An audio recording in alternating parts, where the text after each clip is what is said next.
Muy buenos días con todos. Bienvenidos a un nuevo webinar con Megger. El webinar del día de hoy es con Megger Baker Instruments. Muchísimas gracias por acompañarnos. Feliz jueves. Esperamos que hayan tenido una bonita semana. El título del webinar del día de hoy es Pruebas eléctricas estáticas recomendadas de máquinas rotativas. La importancia de realizar la prueba de impulso. En pantalla ustedes pueden ver cómo funciona la plataforma. A la izquierda ustedes verán las cámaras del staff de Megger, en el medio la presentación y a la derecha, por favor, envíennos sus preguntas. Pueden enviarnos sus preguntas y comentarios durante la presentación y los mismos serán respondidos al finalizar la presentación. Les recuerdo que pueden ajustar sus ventanas de todo el tablero según su preferencia. Las pueden también mover y esta sesión será grabada. El día de mañana ustedes recibirán un certificado de asistencia mediante correo electrónico a las personas que asistieron en vivo. Y les invito a que visiten nuestra página oficial megger.com/es/events para ver la agenda completa de nuestros webinars y también de otros eventos que vamos teniendo a lo largo del año. Muchísimo gusto con ustedes. Yo me presento, yo seré su moderadora el día de hoy. Mi nombre es Daniela de Vacas, yo soy gerente regional de marketing para Latinoamérica. Me disculpo un poco por no prender la cámara, ya que mi internet no está funcionando tan bien, entonces para que me puedan escuchar y no se corte. En pantalla ustedes pueden ver mi correo electrónico si desean escribirme directamente para cualquier solicitud que tengan. Bienvenido sea. Y también pueden conectar conmigo, vía LinkedIn y me encuentran como Daniela de Vacas. Con muchísimo gusto les presento al disertante del día de hoy. Su nombre es Andrés Monteverde y él es ingeniero de aplicaciones para el Megger Baker Instruments para Latinoamérica. Muy buenos días, Andrés. ¿Cómo estás? Gracias por acompañarnos. Muy buenos días, Daniela, y buenos días con todos. Gracias por asistir en este nuevo webinar.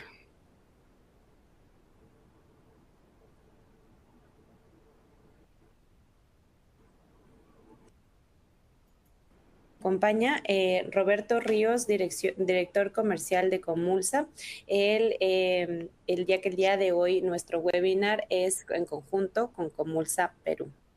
Roberto, buenos días, ¿cómo estás? ¿Qué tal? Buenos días, Daniela, buenos días, Andrés, buenos días a todos los participantes. Bienvenidos. Creo que Daniela había algunos slides.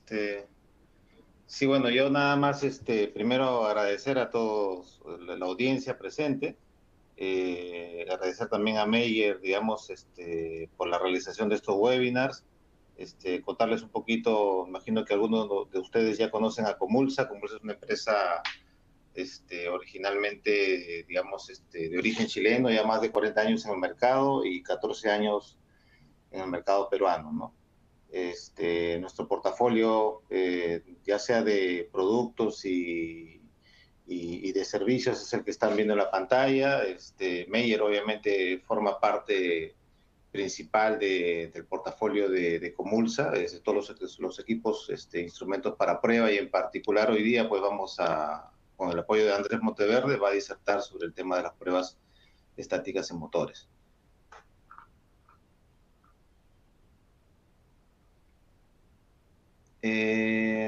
Bueno, desde Meyer, desde Comulsa Perú, tenemos, digamos, desde que, digamos, el suministro de todos los equipos Meyer, no solamente la parte de motores, ojo, también todo lo que es pruebas para transformadores, subestaciones, reconectadores.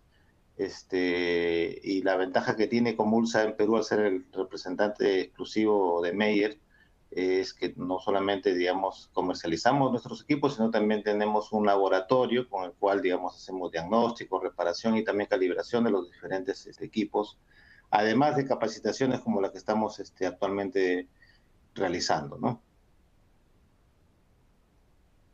Muchas gracias, Roberto, por acompañarnos. Y Gracias. ahora, Andrés,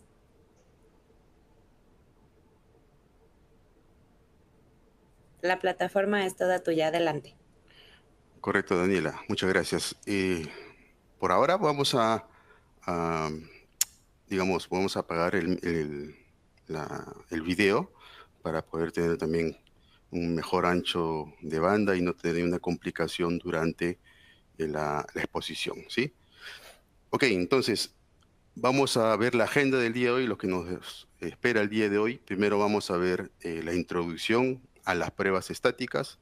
Vamos a detallar, no vamos a entrar en mucho detalle, vamos así a enumerar las pruebas que son recomendadas como básicas, y seguramente también vamos a conversar un poco de las pruebas que son de apoyo, pruebas adicionales también que están relacionadas a lo que es el diagnóstico de máquinas eléctricas rotativas. Ese va a ser el punto número 1. El punto número 2 de esta exposición es, vamos a hablar acerca del error de relación de área, el EAR, que es una de las indicaciones que nos pueden dar la severidad en el daño o en un problema que podamos tener desde el punto de vista del aislamiento entre espiras, ¿no? Entre espiras de una misma bobina o de distintas bobinas, o incluso entre fases. Eso vamos a verlo el día de hoy. Luego, en el punto número 3, vamos a ver el diagnóstico de este tipo de aislamientos de máquinas eléctricas rotativas, pero utilizando equipos antiguos, ¿no? Los equipos que nosotros como Megger Baker Instruments diseñamos hace más de 20 o 30 años, cómo se hacía el diagnóstico anteriormente y ahora cómo se hace, ¿no? Después del avance de la tecnología, cómo lo podemos hacer el día de hoy. En el punto número 4 vamos a ver o vamos a hablar sobre la rigidez eléctrica del aislamiento versus la tensión de ruptura. Este es un gráfico bastante simple, pero importante de analizar e interpretar, porque en función a ello, los resultados de las pruebas estáticas vamos a poder estimar en qué etapa de la vida útil se encuentra nuestra máquina eléctrica rotativa. Entonces, este es un slide bastante importante que debemos analizar el día de hoy.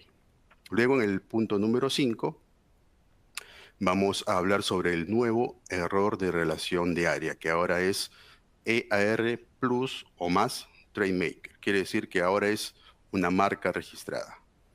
Anteriormente, el EAR, bueno, vamos a conversar seguramente un poquito más adelante, pero era único en Baker, porque fue una patente. Sin embargo, algunos otros fabricantes ahora hacen o dicen que hacen lo mismo, es más, toman el nombre, pero ahora con este nuevo algoritmo del cálculo de error de relación diaria, que ahora es marca registrada, nadie más puede decir que hace lo mismo. Eso es lo novedoso en cuanto al nuevo cálculo de error de relación diaria, que se puede adelantar al arco eléctrico.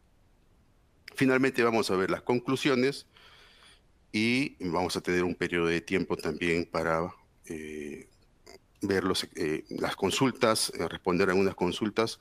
Justamente estoy con el ingeniero Luis Beltrán para también apoyo de cualquiera de los dos en cuanto a la respuesta a sus dudas. Ok, entonces, primero vamos a empezar un poco analizando los tipos o los distintos puntos de vista de los mantenimientos que se aplican típicamente en la industria, ¿no? Como es el mantenimiento correctivo, el mantenimiento preventivo y el mantenimiento predictivo. Existen algunos otros adicionales, como el proactivo, por ejemplo, pero aquí no va a ser materia de esta exposición. Entonces, el primer punto sería el mantenimiento correctivo. Aquí lo que hacemos es corregir. Quiere decir que ya se realizó o ya sucedió alguna falla en el cual nosotros o la parte operaria lo que va a hacer es retirar o reemplazar la parte o pieza o la totalidad de la máquina por uno nuevo, ¿no? Ese nuevo equipo o en esa nueva máquina que va a estar, que va a reemplazar al anterior que falló, va a trabajar bajo los mismos rigores de operación, los mismos problemas, si existen problemas operacionales. Entonces, finalmente, esa nueva máquina va a tener el mismo resultado, va a volver a fallar, ¿no? Este sería el mantenimiento correctivo. El mantenimiento preventivo se habla de prevenir. Aquí tenemos trabajos o actividades regulares que realizamos a la máquina que está en operación. ¿Para qué? Para evitar futuros riesgos de falla. Entonces podemos reemplazar partes o piezas, por ejemplo, que por el número de horas de actividad o de operación, desde el punto de vista preventivo, reemplazo por uno nuevo y extiendo la vida útil de mi máquina. Aquí no estamos determinando la condición de esta parte o pieza o del equipo completo, no estamos tomando en cuenta la condición, simplemente reemplazamos para evitar de que exista un riesgo de falla. Luego viene el mantenimiento predictivo, que se trata de predecir. Aquí lo que usamos es una base de datos en función a pruebas, por ejemplo, pruebas eléctricas realizadas a través del tiempo, y con ello nos puede indicar la condición real del sistema, por ejemplo, el sistema aislante. En función a ello, nosotros podemos tomar decisiones de hacer algún trabajo de mantenimiento, algún tipo de reparación o algún tipo de cambio de cierto componente en función a la condición y no al tiempo de operación. Entonces, desde el punto de vista, digamos, de costo-beneficio, probablemente el predictivo pueda ser el que tengamos mejor resultado. Ahora, esto también va a depender de la criticidad, sobre todo, de la máquina, ¿no? Si la máquina eléctrica, por decir algo, si falla, el 30% o el 35% de mi producción se daña o pierdo ese porcentaje de producción, pues no puedo permitir pues, utilizar un mantenimiento correctivo, por ejemplo, ¿no? La mejor opción siempre va a ser, dependiendo de la criticidad del activo, utilizar el mantenimiento predictivo.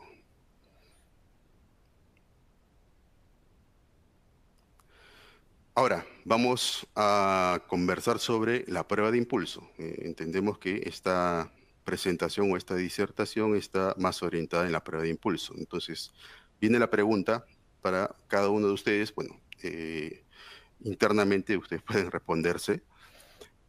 En cuanto a la prueba de impulso, ¿ustedes conocen la prueba de impulso? ¿Han utilizado ya la prueba de impulso?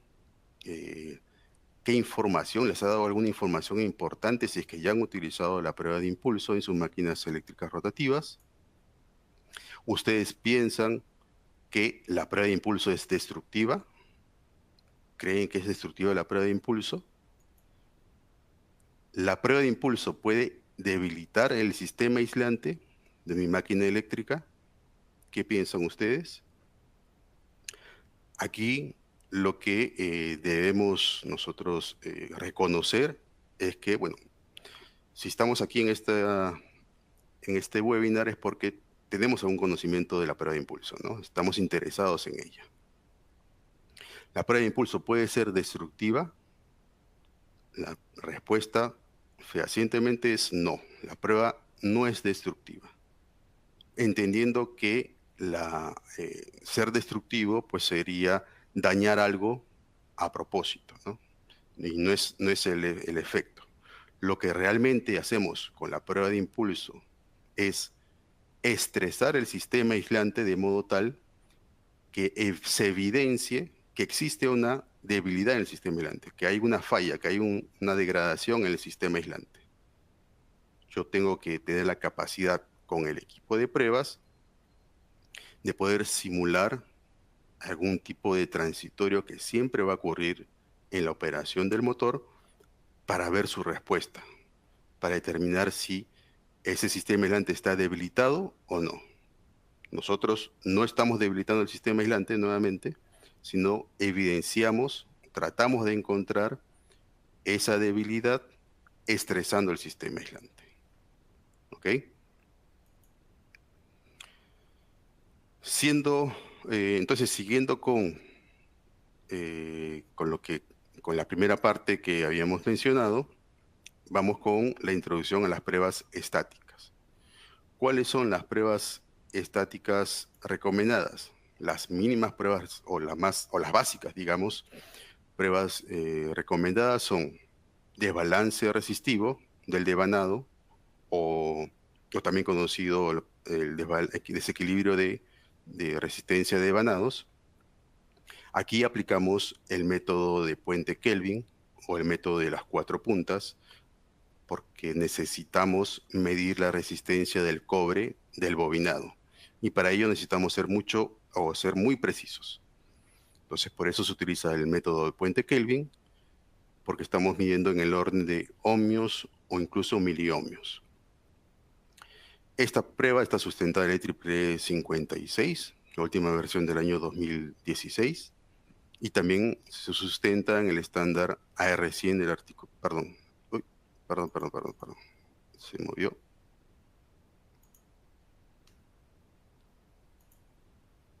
Aquí está. Perdón. Entonces, se sustenta en el estándar IEEE 56 y también con el artículo AR100 del año 2020. Luego viene la prueba de resistencia de aislamiento, el típico megado, sustentada en la IEEE, en la norma o el estándar IEEE 43 del año 2013.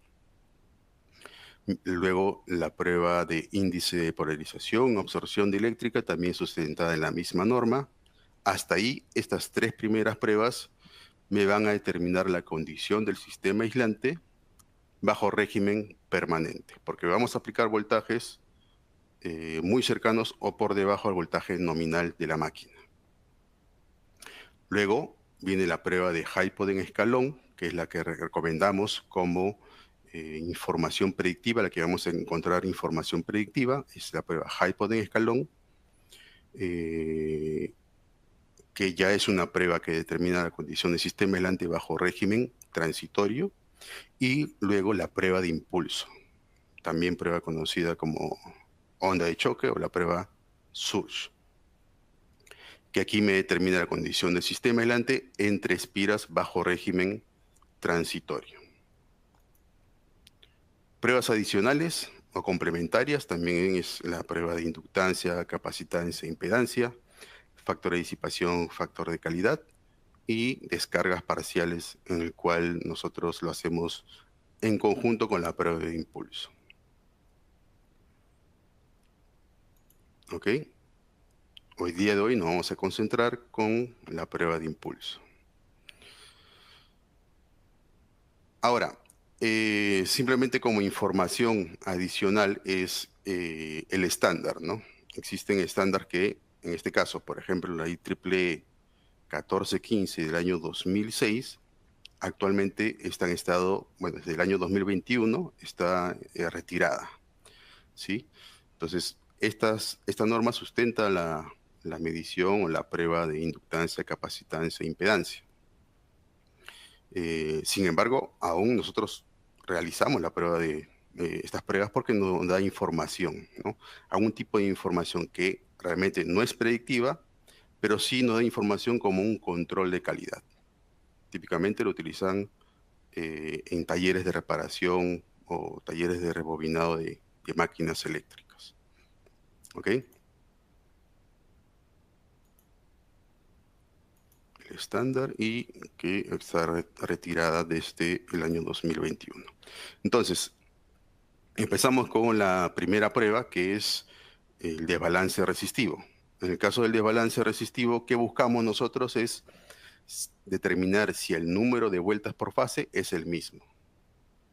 Si el diámetro del cobre es el mismo también, ¿no? Es decir, si por ejemplo enviamos una máquina a rebobinar, yo espero que el taller de reparaciones me entregue la máquina tal cual si fuese un motor muy parecido, digamos, a un motor nuevo, ¿no? Entonces, para ello debemos determinar que sea la misma sección del conductor y tengamos la misma cantidad de espiras.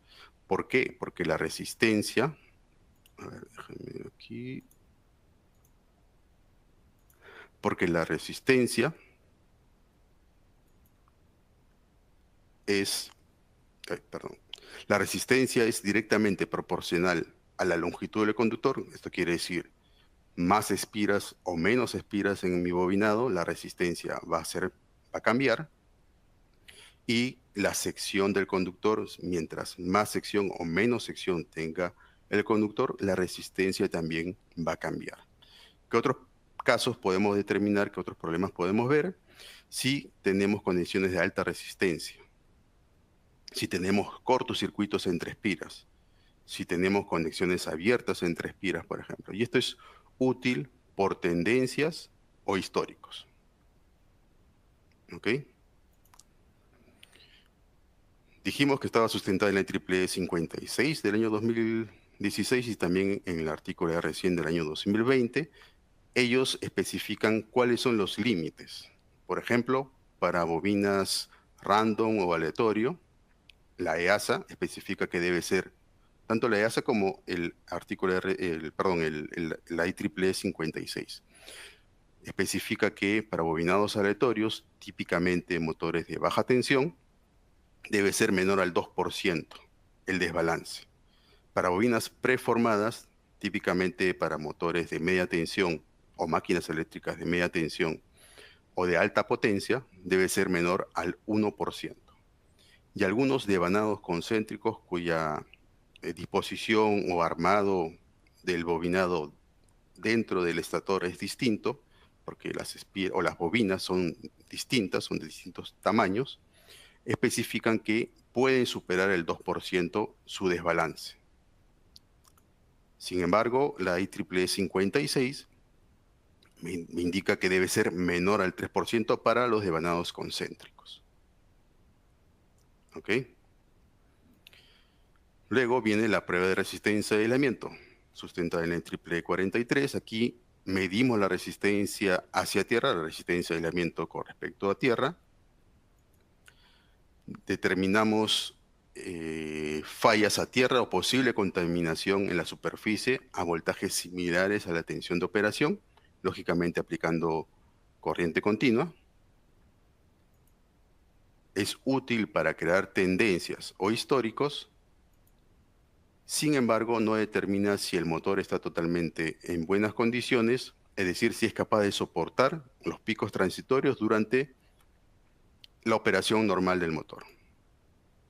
Este es el gráfico que nosotros vamos a analizar un poco más adelante, pero podemos adelantar de que lo que estamos analizando con la prueba de con la prueba de resistencia de aislamiento, son valores cercanos, cómo se comporta el sistema aislante aplicando voltajes muy cercanos al voltaje nominal. Entonces, según el gráfico, si encontramos una debilidad, una resistencia muy baja de aislamiento, estamos estamos encontrando que el sistema aislante es pobre y no va a soportar ni siquiera el voltaje nominal de la máquina. Entonces ese motor puede quemarse. Esta prueba es aprobatoria. ¿Pasa o no pasa? De acuerdo al mínimo valor establecido por el estándar. Luego, la prueba de índice de polarización o absorción de eléctrica. Aquí es una extensión de la prueba de resistencia de aislamiento. Aquí buscamos si el elemento a tierra está deteriorado, si hay resequedad, fisuras, si es que está quebradizo, si está envejecido el sistema aislante, si existe humedad, contaminación. ¿Cómo se realiza la prueba? Se mide la resistencia de aislamiento a los 10 minutos y se divide entre la resistencia de aislamiento al minuto. En el anexo A del estándar especifica que si la resistencia de aislamiento, quiere decir la prueba anterior, supera los 5 gigaohmios, entonces solamente se debe ejecutar la prueba de absorción de eléctrica y ya no la prueba de índice de polarización. La prueba de absorción de eléctrica se mide también, es un factor de la medición de la resistencia de aislamiento a los 3 minutos divididos entre la resistencia de aislamiento a los 30 segundos. Según la clase térmica de la máquina, se puede aceptar o rechazar los resultados en el índice de polarización. Si es clase A, por ejemplo, el mínimo índice de polarización debe ser 1.5, y si es clase B o superior, debe ser al menos 2 el valor del índice de polarización. ¿Qué información adicional tenemos? No solamente pues, debemos analizar el resultado del factor, sino también debemos analizar el comportamiento del gráfico del índice de polarización. Yo puedo ver algún tipo de fenómeno, algún rizado extraño que no debería ocurrir. Yo puedo verlo durante la prueba de impulso, porque la capacidad de los equipos Meger-Baker lo podemos determinar el comportamiento de la corriente de fuga en cada segundo. Entonces este gráfico tiene una resolución muy buena para poder analizar completamente el índice de polarización, no solamente quedarnos con el factor. La prueba, hasta ahí habíamos comentado que estábamos analizando cómo se comporta el sistema aislante bajo régimen permanente. Ahora vamos a analizar cómo se comporta el sistema aislante bajo régimen transitorio. Aplicamos la prueba HiPOT, o de alto potencial, en escalón sustentada en la IEEE 95. Aquí determinamos la condición de la rigidez dieléctrica del aislamiento.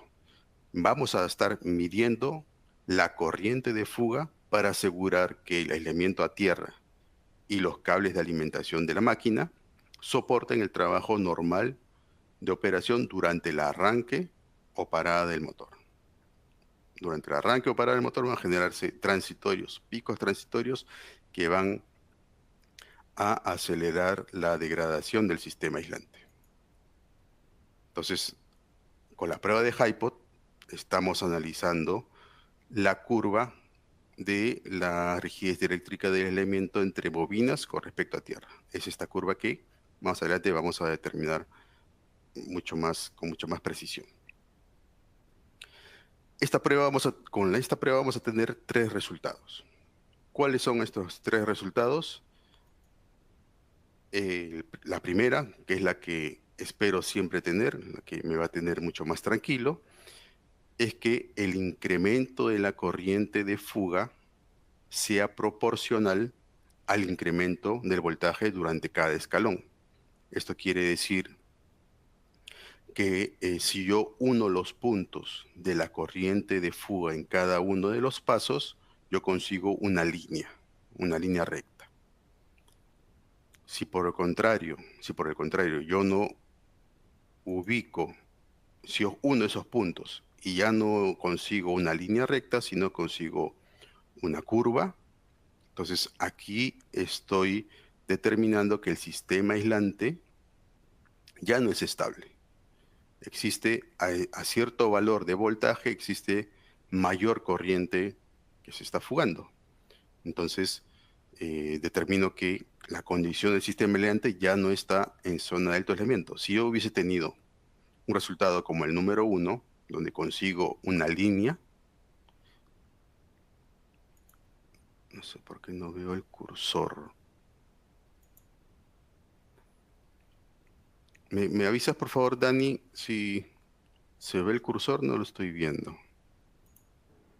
No. ¿Recuerdas que tienes que usar el bolígrafo? Sí. Ok, o bolígrafo, ok. Entonces, si estoy en zona de alto aislamiento, quiere decir que los resultados son lineales. Estoy en esta zona, donde los resultados son estables. Si, por lo contrario, consigo una curva, ya no una línea, consigo una curva, entiendo que los resultados están en zona de bajo aislamiento, donde se acelera la degradación del sistema aislante. Y si al final obtengo ya no una línea ni una curva, sino en cierto paso se genera un breakdown, una descarga de alta corriente, y el equipo lo que va a hacer es parar la prueba, entonces ya especifico que ya estoy en zona de arco. Aquí sucede un arco eléctrico. Ese arco eléctrico evidencia que hay una debilidad importante del sistema aislante, y además el equipo me va a indicar a qué voltaje se generó este arco eléctrico.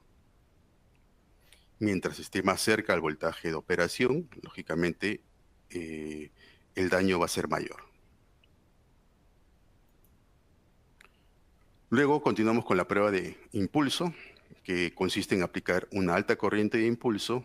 El tiempo de crecimiento de la onda es rápida. Se va a descargar un voltaje de línea a una de las líneas del motor, teniendo las otras dos líneas puestas a tierra, conectadas a tierra. Y esto lo hace internamente el equipo y automáticamente, ¿ok? No hay necesidad de hacer un cambio externo por parte nuestra. Este es el único método disponible para detectar aislamiento débil entre espiras, permitiendo al operador realizar un mantenimiento predictivo.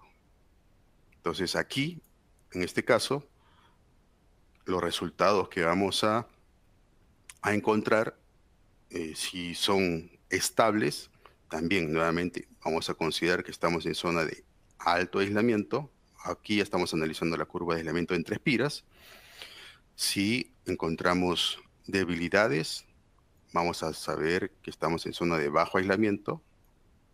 Aún no estamos en zona de arco, pero estamos en zona de bajo aislamiento. Y si en cierta etapa de la prueba de impulso se genera un breakdown, una descarga, o se pasa el límite mínimo requerido o configurado por el operario, pues especificamos que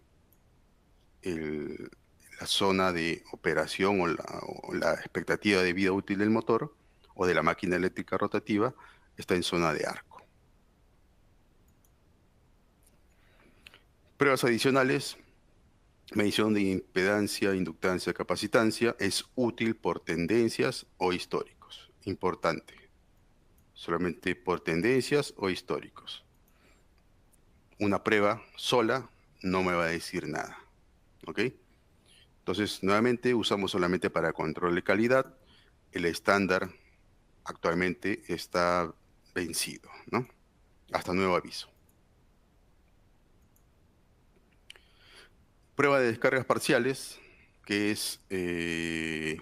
está sustentado en la técnica de Specification 61934, que incluye la verificación de la sensibilidad y el ruido de fondo para realizar la prueba. Lo que se busca es encontrar vacíos o debilitamientos en el elemento del motor que pueden acelerar la degradación del sistema aislante y pueden provocar fallas prematuras. Entonces, la medición o la detección de descargas parciales es usado para verificación de los componentes del motor durante su fabricación, por ejemplo, a bobinas preformadas antes de instalarlas en el estator, como prueba de mantenimiento predictivo o preventivo en los terminales del motor, típicamente pruebas en campo, y para verificar el aislamiento durante los rebobinados, ¿no?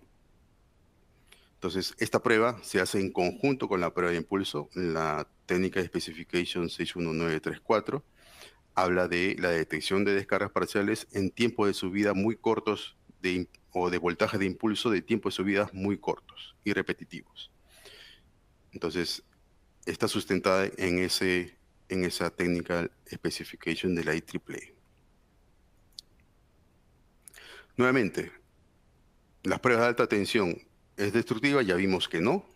Es más, el estándar IEEE 522, la última versión lanzada ha sido en el año 2023, en septiembre del año 2023, aún sigue recomendando, valida este tipo de pruebas.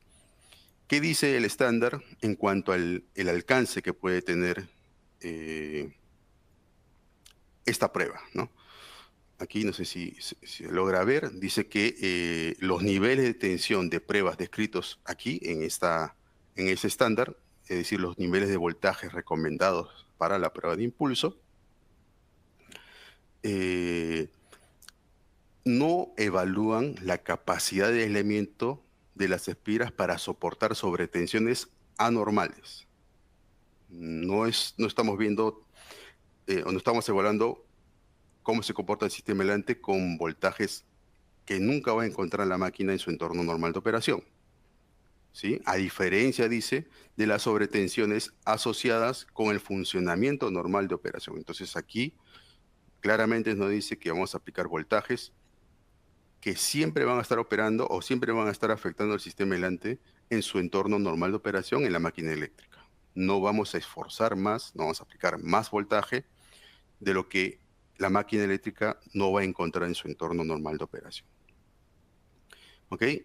Y dice que se recomienda realizar esta prueba para bobinas en el estator antes de ser instalados en el estator, bobinas antes de ser instalados en el estator. Típicamente lo realizan los fabricantes de las máquinas eléctricas. Para bobinas también completamente armadas, bobinados ya insertados, instalados en el estator, también realizado por el fabricante de la máquina eléctrica rotativa.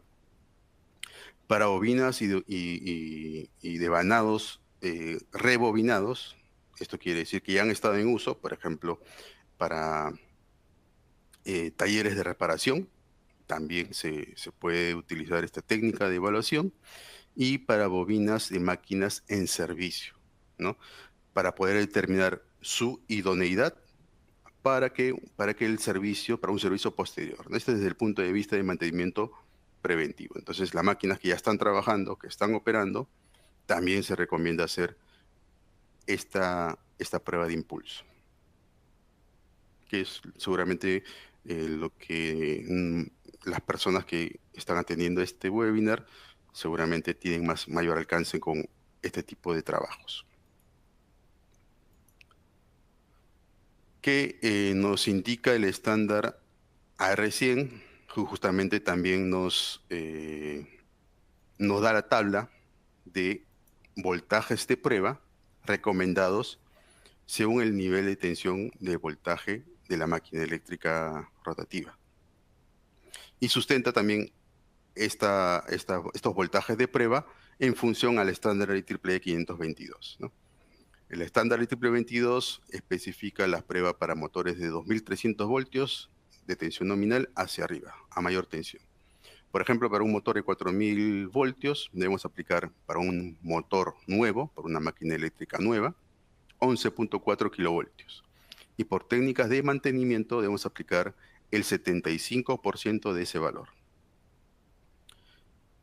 La EASA también recomienda realizar las pruebas de impulso para motores de baja tensión, y el criterio de evaluación del voltaje de prueba es aplicar 2 veces el voltaje nominal más 1.000 voltios. Importante que el frente de onda de tensión debe ser entre 0.1 y 0.2 microsegundos para poder estresar el sistema aislante de forma tal que, como sucede cuando el motor está trabajando, está operando en condiciones normales. Cada vez que hay cambios de carga, cambios de velocidad, arranques, paradas de la máquina, y mayor aún también cuando trabajamos con variadores de frecuencia.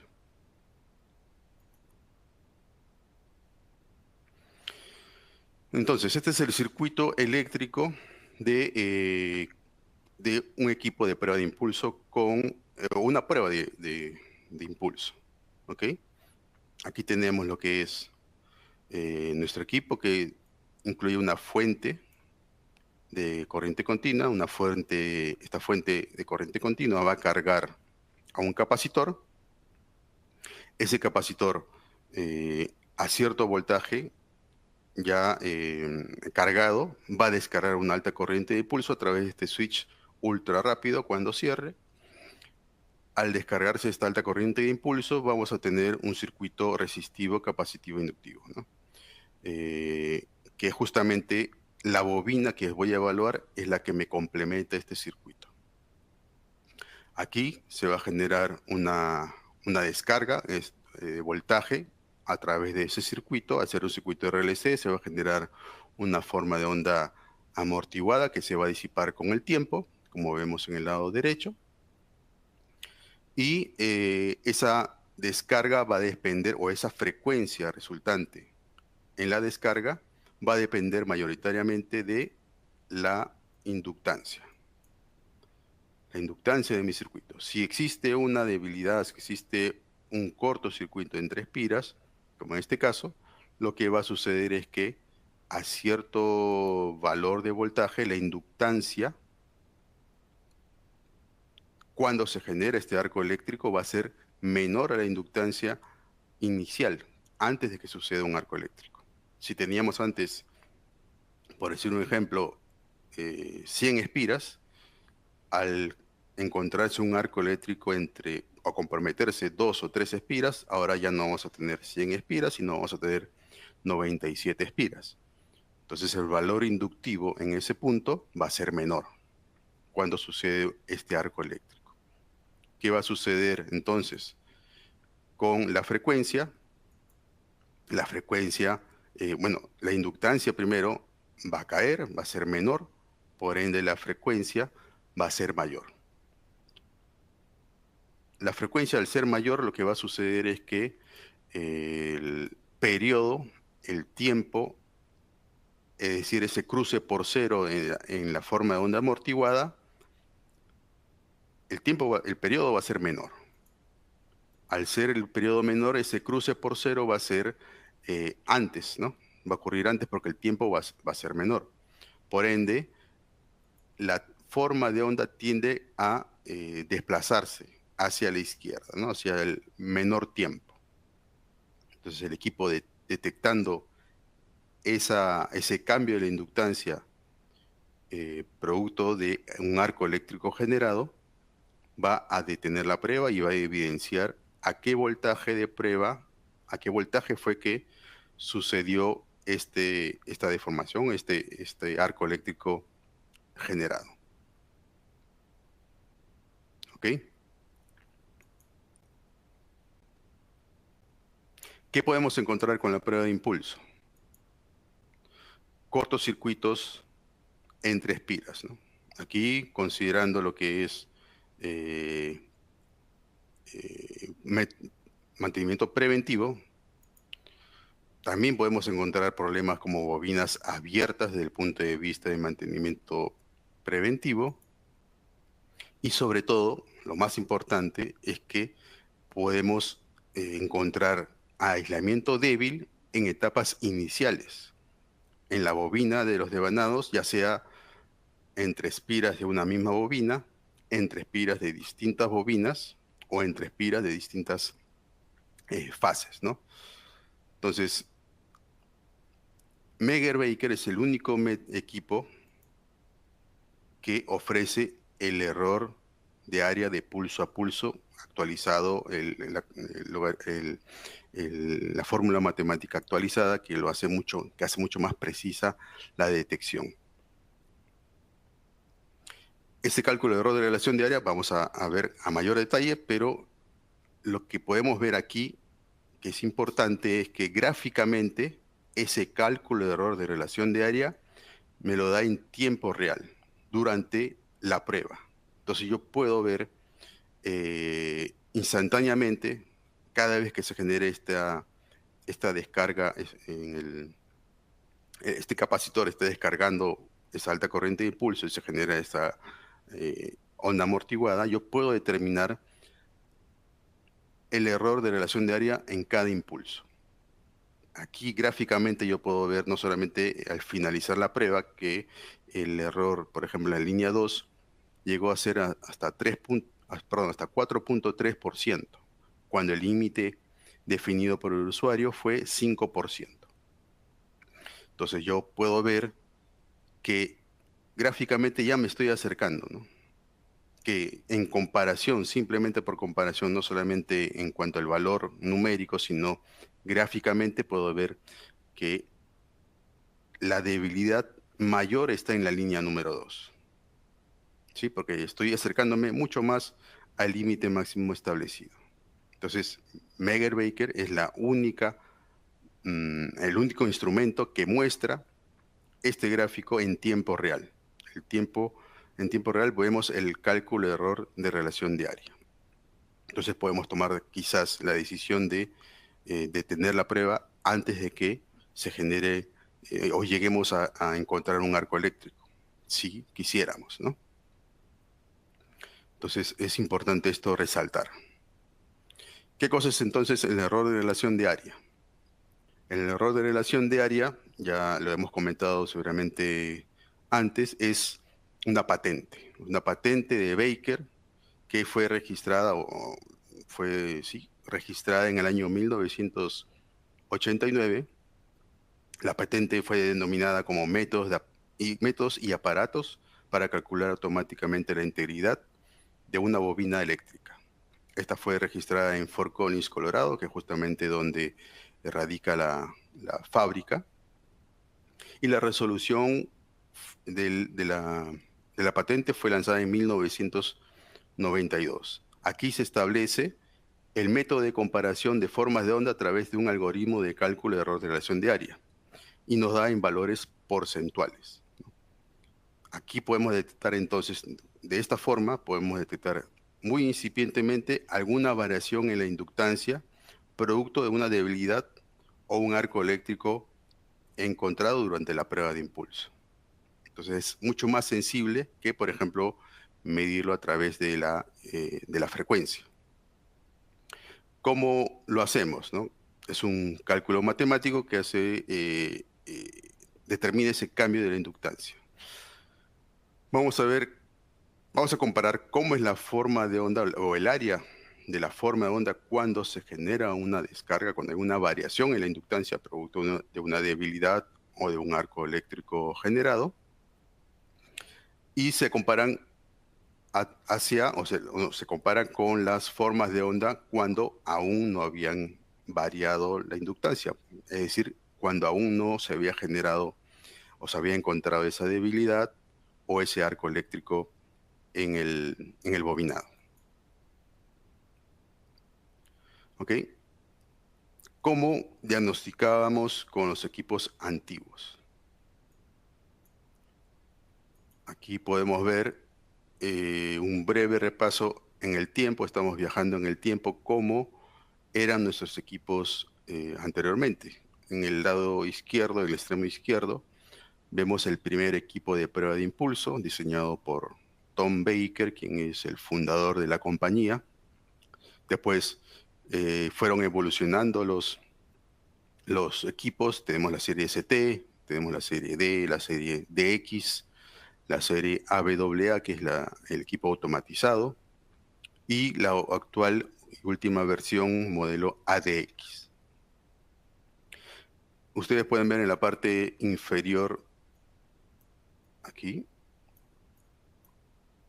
podemos ver el equipo, el accesorio. Realmente es un accesorio que amplía la capacidad de mi equipo de pruebas. Este accesorio o Power Pack se utiliza cuando vamos a hacer pruebas a, por ejemplo, motores muy grandes, motores de 10 kilovoltios o a generadores de 13.8, 13.2 kilovoltios, que con la capacidad de mi equipo estándar, como el AWA-ADX o ADX, no es posible. Entonces, es una ayuda si necesitamos hacer pruebas a un generador de mayor potencia, mayor capacidad, necesitamos utilizar el Power Pack. Entonces, ¿cómo trabajan los equipos antiguos? En este caso, esta es la serie ST, ya cerca de 20 años que salieron del mercado, ya están descontinuados, si es que no es más el tiempo que salió del mercado. Utilizaban pues un osciloscopio analógico para visualizar gráficamente la onda amortiguada que se generaba durante la prueba de impulso a través de una pantalla de tubo de rayos catódicos. ¿Cómo se hacía? Se comparaban las dos formas de ondas al mismo tiempo, ¿no? Aplicábamos esa alta corriente de impulso en la línea 1 y la línea 2, instantáneamente en ambas líneas hasta llegar al voltaje de prueba final. Entre línea 1 y línea 2, luego línea 2 y línea 3, y luego línea 3 y línea 1. Entonces, al final de la forma de, al llegar al voltaje de prueba, se comparaban estas dos formas de onda para determinar si había un cortocircuito entre espiras, si había una bobina abierta, por ejemplo, se comparaban de esa forma. ¿Qué es lo que sucedía con los resultados? La desventaja era de que podían ocurrir falsas alarmas. Y esto típicamente porque las pruebas se realizaban en campo, ¿no? El motor sacado de servicio, no retirado, no desmontado, sino en ubicación de operación, y se realizan las pruebas en campo. Allí el problema era que cuando las dos formas de ondas no coincidían, muy probablemente era porque el rotor estaba instalado.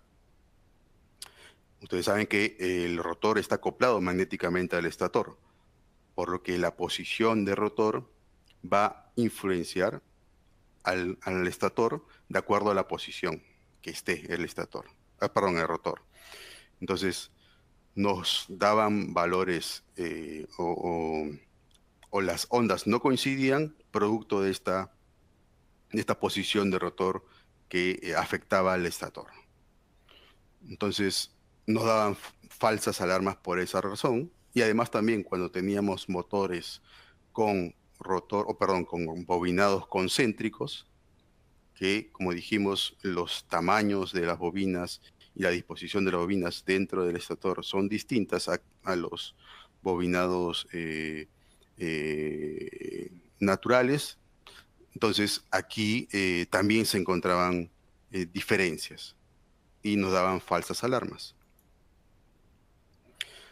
Actualmente existen equipos automatizados. Actualmente estamos hablando de que en este año, en este tiempo, existen equipos automatizados con pantallas a colores, muy bonitas las pantallas, pero que utilizan el mismo principio de funcionamiento o de diagnóstico que nuestros equipos antiguos. También comparan formas de ondas durante la prueba, dos formas de onda, el cual nos pueden dar falsas alarmas.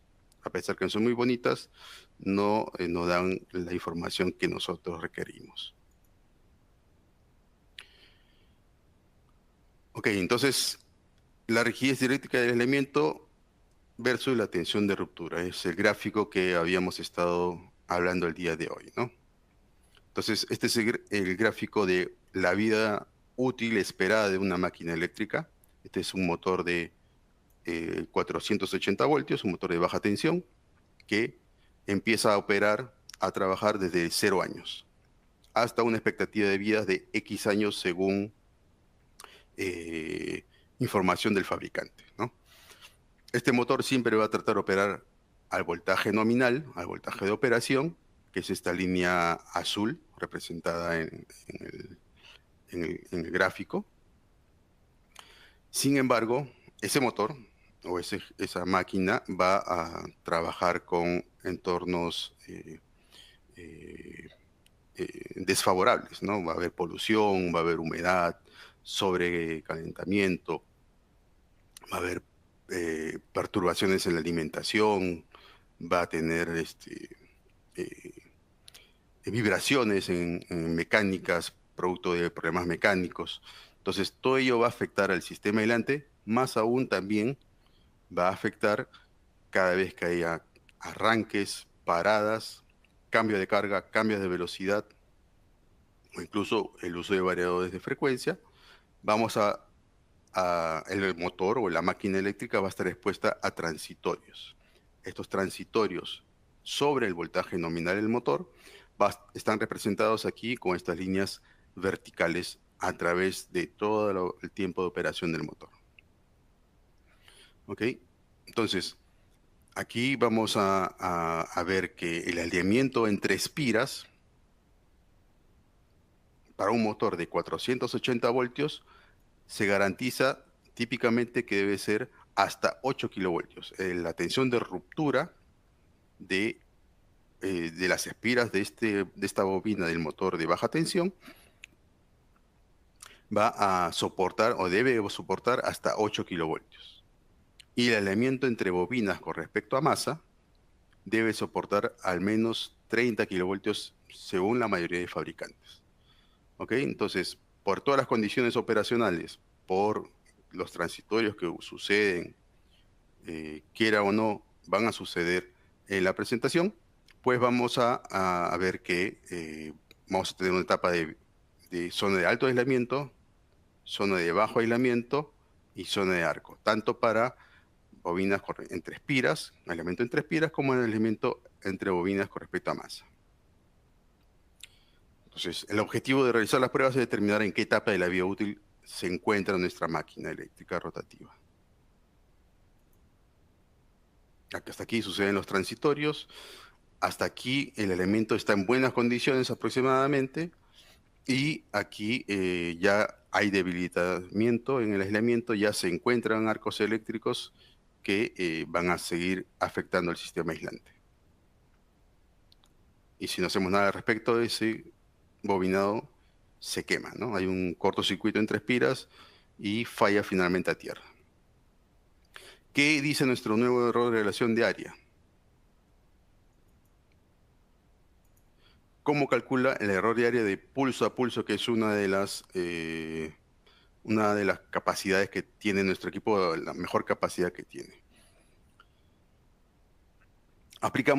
Dijimos que aplicamos una alta corriente de impulso en una de las fases, uno de los terminales, mientras los otros dos terminales están conectados a tierra. Entonces aplicamos esa alta corriente de impulso, se hace el cálculo de error de relación de área en cada uno de los impulsos hasta llegar al voltaje de prueba. Terminamos la línea 1, luego comenzamos con la línea 2, aplicamos el terminal número 2, mientras el terminal 1 y 3 está puesto a tierra. Se llega hasta el voltaje de prueba nuevamente y terminamos con la línea número 3. Si no hay una diferencia, no hay un cambio en la inductancia producto de un arco eléctrico, el periodo no varía, entonces la prueba es satisfactoria en cuanto al error de pulso a pulso. Y esto lo vamos a graficar, como ya habíamos mencionado, en tiempo real. Ese es el error de área de pulso a pulso. El error de área de línea a línea, que también lo ofrecemos con nuestros equipos, es que comparamos las formas de onda al finalizar la prueba. Por ejemplo, la línea 1 lo comparamos contra la línea 2 versus la línea 2 y la mostramos y las comparamos y damos el desbalance o el error de relación de área. Comparamos la 2 con la 3 y finalmente comparamos la 1 con la 3. Esos valores los vamos a encontrar aquí también, lo va a mostrar el equipo. Como vimos anteriormente, no se recomienda hacer este análisis de error de relación de área de línea a línea cuando el rotor está instalado o cuando tenemos bobinados concéntricos. ¿Ok? Importancia entonces de cumplir el estándar IEEE 522, la última versión del año 2023, es que la subida del tiempo, es decir, subida del tiempo o la cresta de tiempo o el frente de onda debe estar entre 0.2 o 0.1 microsegundos. Y además debemos aplicar criterio del estándar, ¿no? Aplicar los voltajes de prueba sugeridos por el estándar para cumplir con el estándar IEEE 522. Hay que tener cuidado de que existen en el mercado equipos que dicen que hacen lo mismo, pero no cumplen los requisitos del estándar IEEE 522. ¿Qué sucede si no se cumple el estándar IEEE 522? Vamos a tener un exceso de estrés y energía al bobinado cuando se realice la prueba y así vamos a debilitar más el sistema aislante. Y probablemente vamos a causar un cortocircuito que no debería ocurrir durante la prueba. Ya sabemos que si hacemos la prueba de forma correcta y cumplimos el estándar, no vamos a afectar el sistema aislante que está en buenas condiciones, o podríamos abrir un bobinado, ¿no? Existe un caso de un reparador de máquinas eléctricas que aplicaba voltaje de hasta 3 kilovoltios para un motor de baja tensión, ¿no? Entonces lo que él buscaba era en qué etapa de la vida útil estoy, ¿no? O sea, encontrar esta curva. Pero no es el criterio de evaluación. Ya vimos que el estándar decía que en su entorno normal de operación, los transitorios que ocurren en su entorno normal de operación y no anormal. Y lo que estaba haciendo este reparador era aplicando en condición anormal el voltaje de prueba. Finalmente, son dos casos de estudio. Este es un motor y de un generador. En este caso, un motor Westinghouse, que estuvo almacenado, un motor de rotor bobinado, que estuvo almacenado cerca de 3 años. Se hizo la prueba antes de poner en servicio. Este es un motor de 4000 HP, de 4160 voltios. El desbalance resistivo salió satisfactorio, 1.99%, debajo de 2, lo que era lo permitido. La resistencia de aislamiento también fue muy buena, fue cerca de 5 gigas. La absorción de eléctrica fue 4, la relación fue 4, así que estaba en perfectas condiciones. Sin embargo, en la prueba de impulso, en la línea número 3, se detectó una debilidad. Aquí, como vimos en la imagen, el rotor estaba instalado, así que no se tomó en cuenta el cálculo de regresión de área de línea a línea. Aquí se detectó. Estas son las imágenes que se tomaron en la prueba. El cable número 1, se obtuvo la prueba hasta 9360 voltios sin ningún inconveniente. El error de área aquí fue 0.2% nada más, muy estable, estaba en muy buenas condiciones. La línea 2 también no tuvo ningún inconveniente, llegó hasta el voltaje de prueba sin ningún inconveniente. Aquí se ve el desfasaje natural, fue 18%, que es por la posición del rotor, porque estuvo instalado el rotor. Y finalmente, aquí sí falló, ¿no? La tensión, importante que la tensión de ruptura o la tensión que se detectó esta descarga, esta desviación en la inductancia, fue a 6070 voltios. Siendo un motor de 4000 voltios, quiere decir que cada vez que suceda un transitorio que supere este voltaje, se generaba un arco eléctrico. Y eso iba a causar que se degrade mucho más el sistema aislante y finalmente conlleve a un cortocircuito en 3 piras. Esta es la inspección del rotor y se pudo determinar la ubicación del daño. Esta es una prueba en un generador. Aquí se utilizó ya no un equipo ADX, sino se utilizó un equipo DX. Este es gracias a nuestros amigos de Fabrifor que lograron obtener este caso de estudio. Se hizo la prueba en el rotor y se pudo determinar en comparación dónde estuvo el daño, en qué fase estuvo el daño y a qué voltaje de prueba se determinó esa degradación en el sistema aislante. ¿Ok? Conclusiones. El cálculo de error de relación diaria de impulso está mejorado. Entonces podemos anticiparnos al arco eléctrico. Y gráficamente lo vamos a ver con mucho más detalle, con mucha mayor precisión. Entonces estamos aún acercándonos, todavía no es un arco eléctrico, pero sí estamos acercándonos. Esta indicación me está diciendo que nos estamos aproximando al arco eléctrico. Sí, como vimos en el caso anterior, todos los valores estuvieron en 0.2 en la fase 1 y la fase 2, así que ahí esas dos estaban en zona de alto aislamiento. Pero la fase número 3 sí realmente estuvo en zona de arco.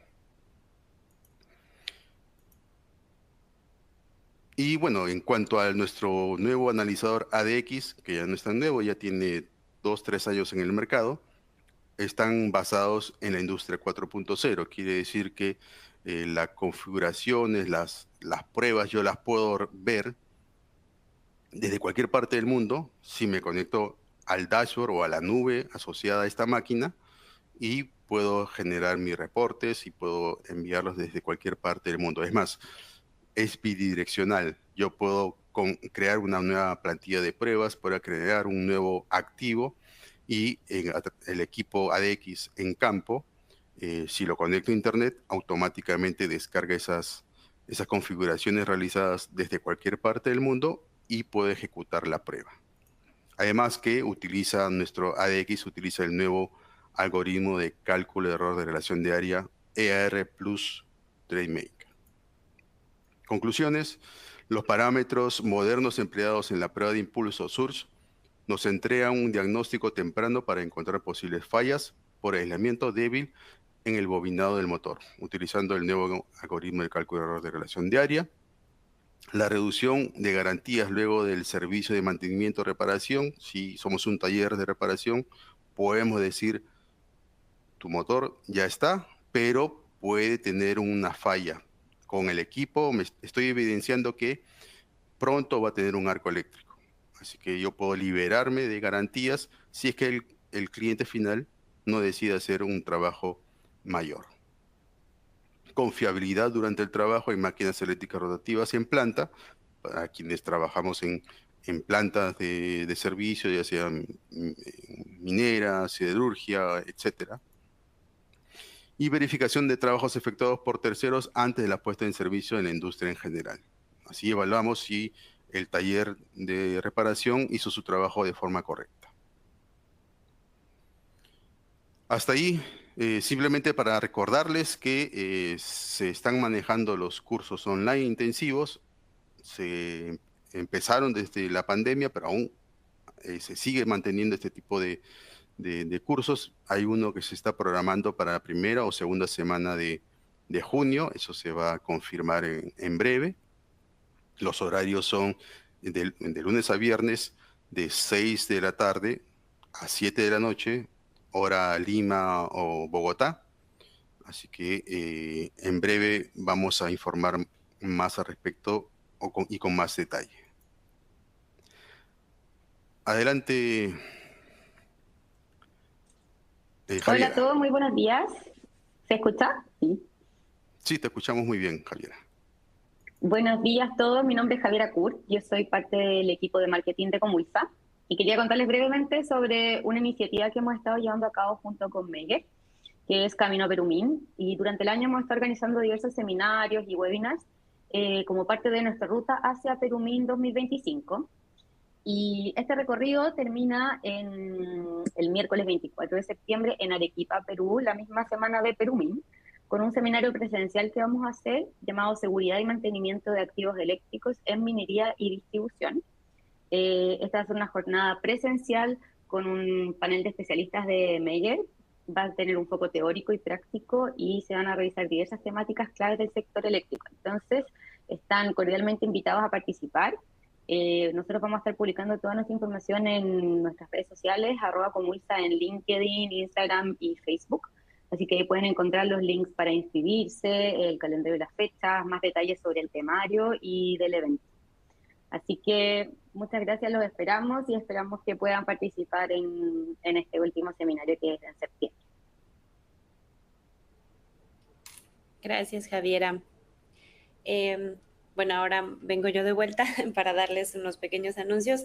Nada más invitarles a que visiten nuestra página web meguer.com/es/events para que puedan ver los próximos webinars que vamos a tener, también seminarios, tanto presenciales como online, y también los cursos, certificaciones Baker, etcétera. Pueden verlo todo en nuestra página de eventos. Ahí tienen un calendario completo de todo lo que estamos haciendo, tanto como Meguer como con nuestros representantes.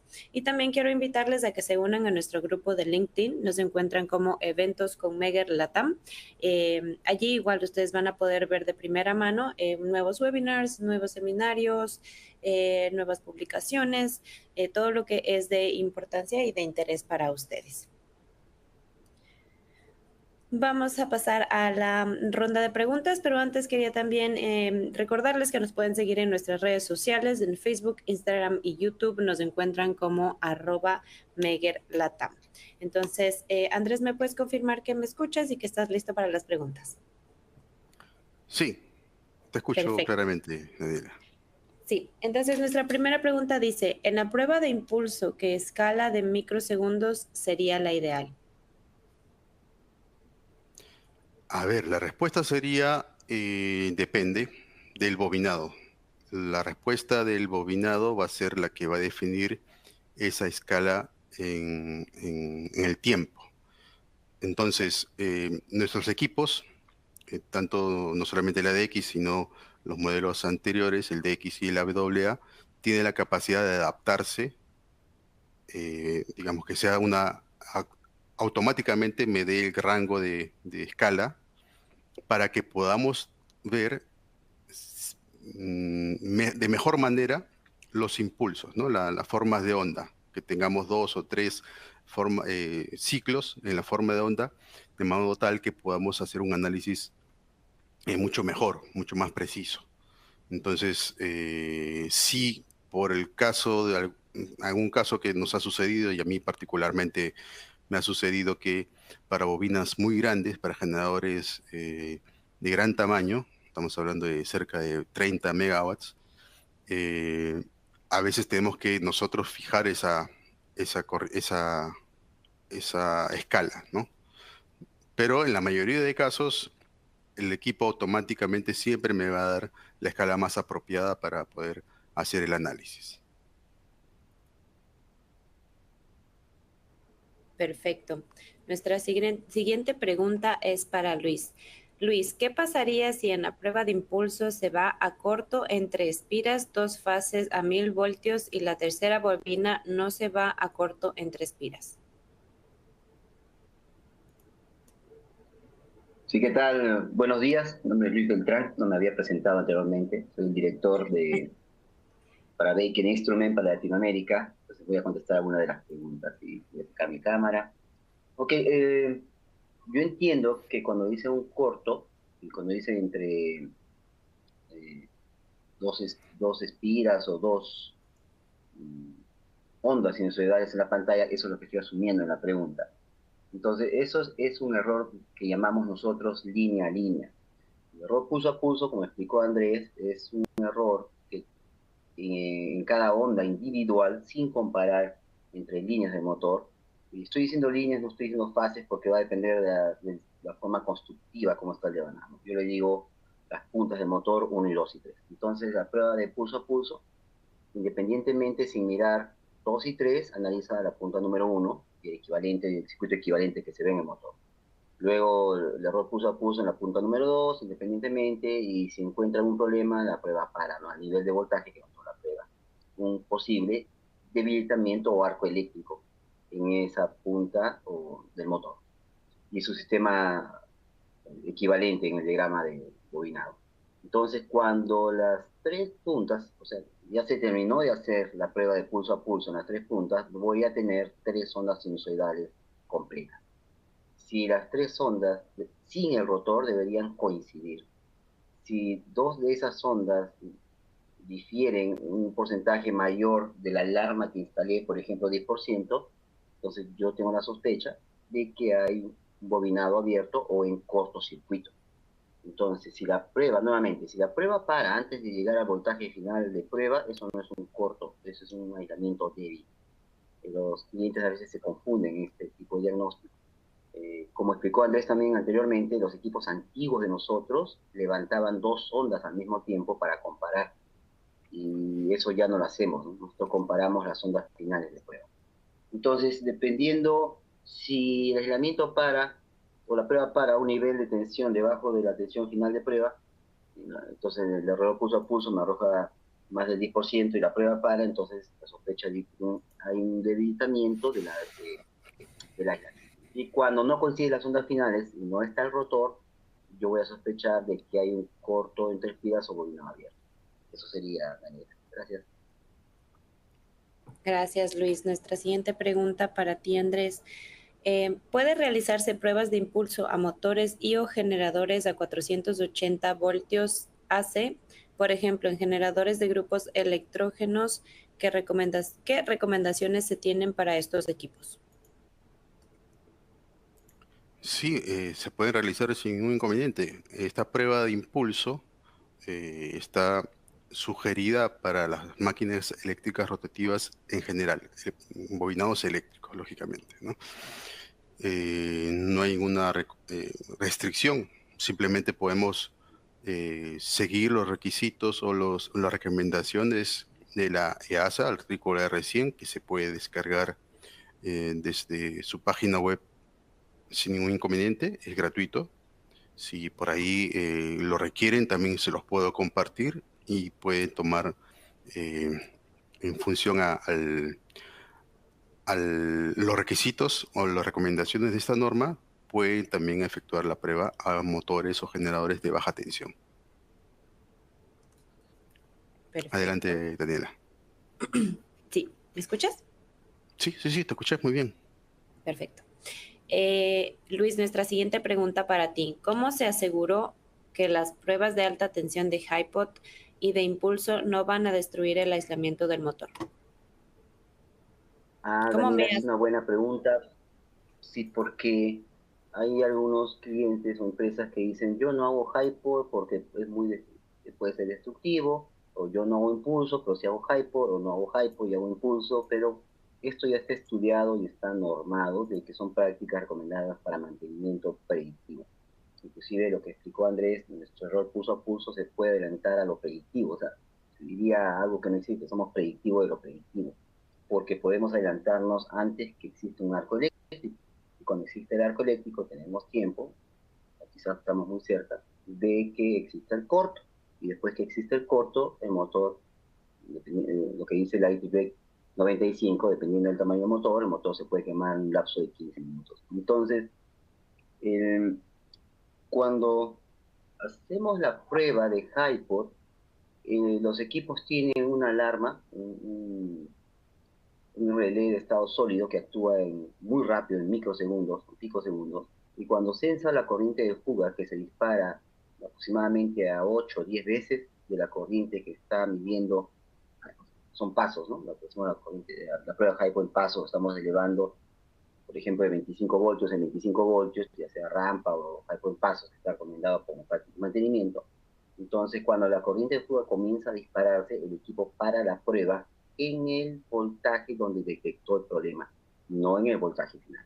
Lo que hace es que protege el aislamiento del motor y no lo destruye. Eso es la prueba de HiPod.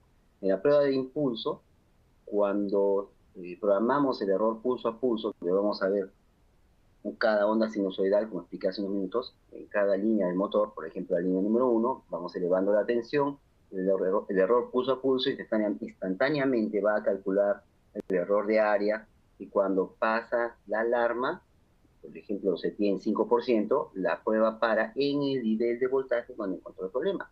Solamente para la prueba debajo del nivel del voltaje máximo de prueba. Entonces, si el motor de baja tensión fue programado a 2000 voltios, como dice EASA, el estándar de EASA, y yo encuentro el problema a 1000 voltios, o el equipo encuentra el problema a 1000 voltios, donde supera el 5% del porcentaje de pulso a pulso que lo programé, entonces el equipo para la prueba a los 1000 voltios porque detectó un arco eléctrico y protege aislamiento de un corto a masa o entre espiras o entre masas. Esa es la forma que se protege a la máquina rotativa. Gracias, Daniela. Perfecto. Vamos con un par de preguntas más debido al tiempo. La siguiente pregunta para ti, Andrés. ¿La prueba debería ser con estator solo o también con el rotor puesto? La respuesta es, se puede hacer de cualquiera de las dos formas, con el rotor instalado o sin rotor instalado. Pero la evaluación que vamos a hacer desde el punto de vista de la prueba de impulso es que no vamos a considerar el error de área de línea a línea, porque vamos a tener una influencia de rotor con respecto al estator.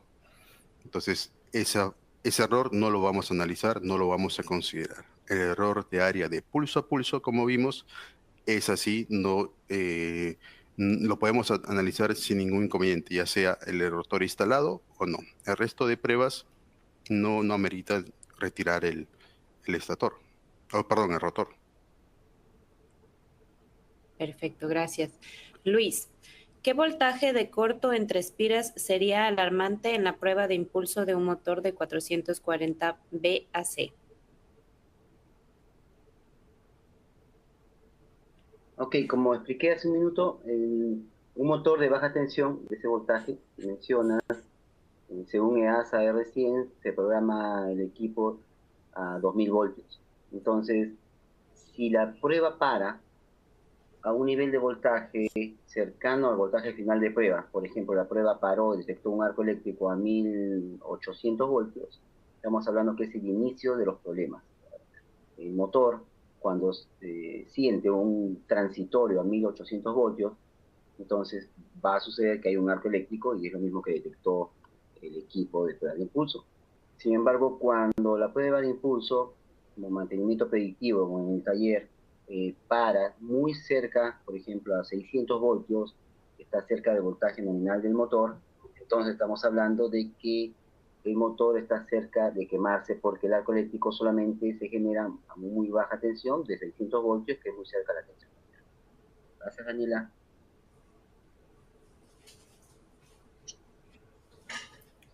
Perfecto. Y vamos con nuestra última pregunta aquí. Andrés, ¿se podría usar el Megger DX desde el CCM? Sin ningún inconveniente, se puede utilizar. Ahora, solamente habría que evaluar, digamos, la capacidad del equipo. Entonces, la capacidad del equipo va, sobre todo en la prueba de impulso, que es la que se requiere mayor energía, va a estar previsto para cierta capacidad de motor. Por ejemplo, el equipo más grande que tenemos, el modelo DX, es el DX15, ¿sí? El DX15 puede aplicar hasta 15 kilovoltios, ¿sí? Considerando, pues, de repente la forma más rápida de cálculo de prueba, aplicando 2 veces la tensión nominal más 1000 voltios, podríamos probar, pues, motores o máquinas eléctricas de 6600 voltios, ¿no? Porque podemos llegar hasta 15 kilovoltios. Pero la capacidad de este equipo es para máquinas eléctricas o motores de hasta 5000 HP de 4 polos. Si tenemos más polos, la capacidad del equipo se puede reducir. Bueno, estamos hablando de un motor de 5000 HP que es bastante grande, pero en la mayoría de casos no va a haber ningún inconveniente. Vamos a encontrar seguramente motores de 1000 HP, 500 HP, de más polos, 6, 8 polos, y no va a haber ningún inconveniente. Lo único que sí hay que tener en cuenta es que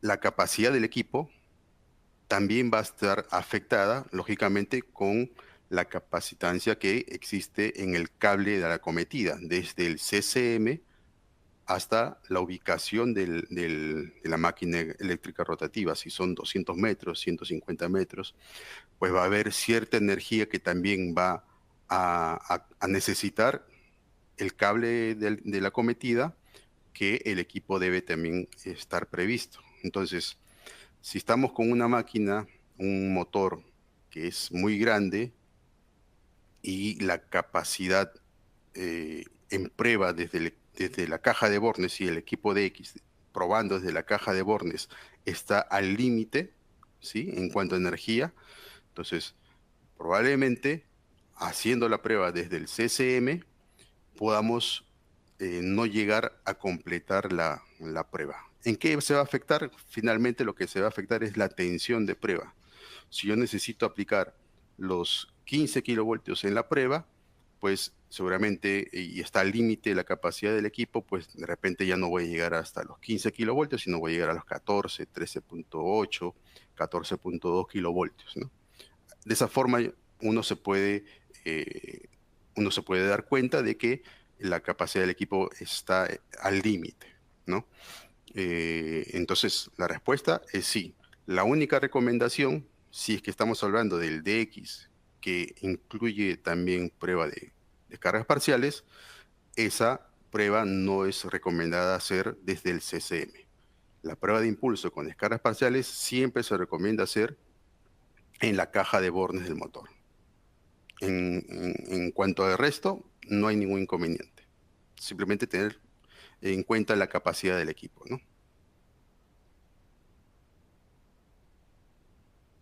Perfecto, muchísimas gracias Andrés, muchísimas gracias también a nuestra audiencia por acompañarnos y gracias también a nuestros colaboradores de Comulsa, Javiera y Roberto por estar presentes aquí en este webinar. Quería nada más recordarles que al finalizar este webinar tenemos una encuesta y en la encuesta ustedes nos pueden indicar si es que desean una copia del PDF de la presentación, además de también indicarnos qué temas son de importancia para ustedes para nuestros próximos webinars. En esta encuesta también ustedes pueden pedir si es que desean alguna información sobre un equipo en específico o si es que desean también hablar, digamos, con nuestros expertos técnicos aquí presentes con nosotros. También pueden escribirnos a nuestro correo electrónico csawebinars@meger.com para cualquier otra solicitud, duda o inquietud que tengan. De mi parte, yo me despido. Les deseo un muy bonito fin de semana y, por favor, compañeros, adelante. Gracias, Daniela. Gracias a todos los participantes. Hasta una nueva oportunidad. Que el resto de día sea placentero para todos. Muchas gracias a todos los participantes. Un abrazo. Sí. Buenas tardes, hasta luego. Chao, chao. Sin más, voy a proceder a cerrar la sesión. Que tengan un bonito día. Hasta luego.